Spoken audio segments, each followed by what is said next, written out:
Hello and welcome or welcome back. My name is Reb, and today we're looking at my 100-day project. If you're new here, I'll give you a quick little rundown. Basically, this year I decided to do the 100-day project. I named my project 100 cosillas en 100 días, which just means 100 small things in 100 days. The small things that I'm drawing are objects out of my cabinet of curiosity, and I'm really excited to show you this set of 10 because this week and a half or so, has some really special things to me. So let's take a look inside.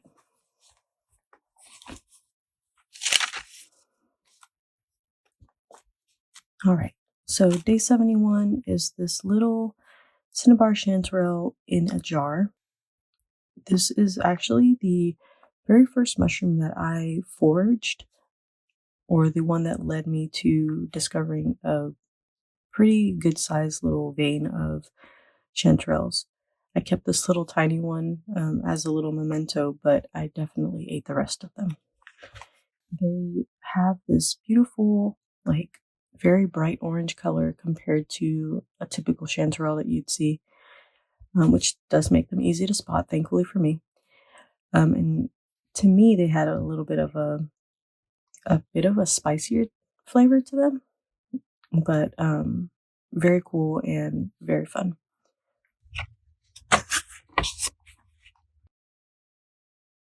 Next up is another little mushroom specimen in a jar. This one is I can't remember the scientific name, Flavanus brasilicus or something like that. Anyways, I'll put it there so you can know. But it's got this really cool, like, honeycomb texture instead of gills, which I thought was really neat.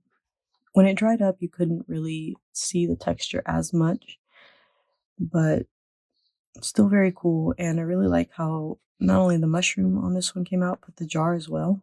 This one, as far as edibility goes, is not nearly as tasty as the chanterelles, but is edible. So, next up is this geode. Nothing super special about the actual geode itself, but I do really like how this inside part came out because you could see a little bit of light through the kind of outside coming in, and I thought that was really neat when I was trying to capture that, and I think it did a pretty good job. After that was this little agate.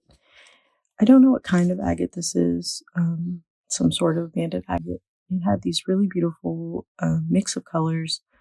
The day that I drew this was like a really kind of stormy day, and I thought that this kind of top portion really looked a lot like the weather outside, so I thought that that was pretty fun.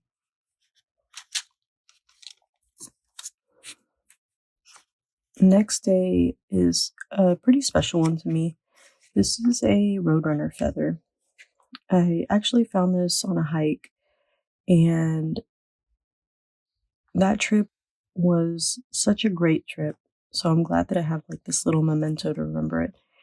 Also, that same day, I actually saw a Roadrunner on the trail, and for whatever reason, usually they're very skittish, but this one just was so curious and let me take so many photos of it. And I got some really great photos that, at least I think I got some great photos of it. And it's just a beautiful bird. It's a beautiful bird, very interesting looking. And the feather itself had a really interesting, like, sheen or iridescence to it that was green and orange. Just very, very fun.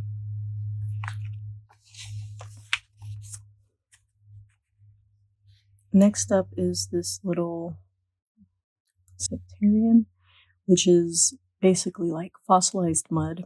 And I really like how this one came out because I think it's very kind of true to the colors that it was. This oil pastel, whatever color this is, I think it's like a light umber or something like that, was just the perfect, like, mud color. So that one came out really awesome. Next up is this rainbow obsidian. I took a little bit of artistic liberties with this one, really because I wanted to highlight the very slight like color shift that it had between the concentric circles. This blue was pretty accurate, but these were a lot more subtle, and I just played them up a little bit. It didn't really have this red over here, but there was a reflection of some of the things on my desk, so I added that as well. Number 78 is another what I'd call special, at least to me. This is a cluster of pink oyster mushrooms, which you can buy at a store. Not that big of a deal, but these I actually grew myself. They were just such an interesting mushroom to grow, and truly some of the most beautiful mushrooms I've ever seen. I'll post some pictures so you can see what I'm talking about, but they were really cool. You could see the spores kind of coming out from the underside of them and just floating through the air, which I thought was really neat and surprisingly easy to grow. So if you've ever considered growing mushrooms, they have kits and stuff like that. Try it out. It's really fun. Next up is this candle snuff fungus. This is like related to dead man's fingers and things like that. I found this one on a hike as well. Just so happened to find it right next to a skull of some sort. Not sure what kind of skull, deer, raccoon, who knows. I'll have to look at the picture again to remember. But yeah, it was just this like really strange mushroom. I didn't even realize it was a mushroom until I got up close to it. And it just had like a really interesting shape to it.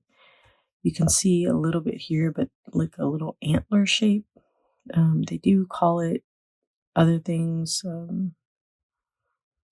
antler fungus or something like that, but I thought the most interesting common name was the candle snuff fungus because it does look like a candle that's been extinguished or something. So yeah, neat mushroom.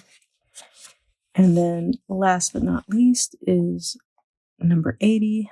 This is an ironclad beetle.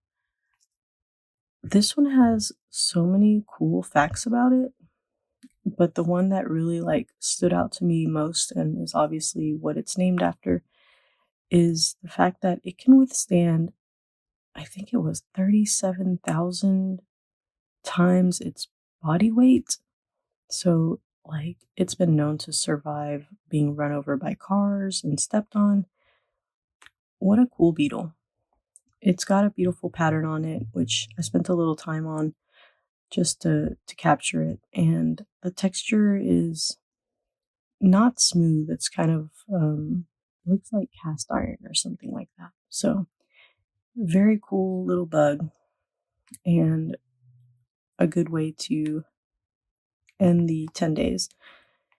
So we've only got 20 days left, y'all.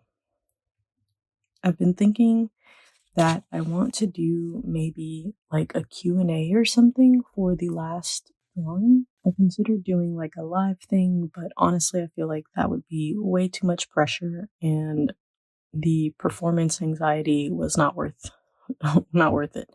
So maybe I'll do a Q&A. If you guys have any questions about this project, the 100-day project, or questions for me in general, leave them in the comments below or message me on Instagram or Discord. I'd love to hear from you guys and what you're curious about. And I think that the last drawing I'll probably spend a good bit of time on it. I already have something in mind, and it's definitely going to take some time to draw. So I'll have a little extra time to talk about the object and also answer any questions that you have. I'm going to leave the video there. I hope that you guys have enjoyed these rather strange items, and I will catch you guys on the next one.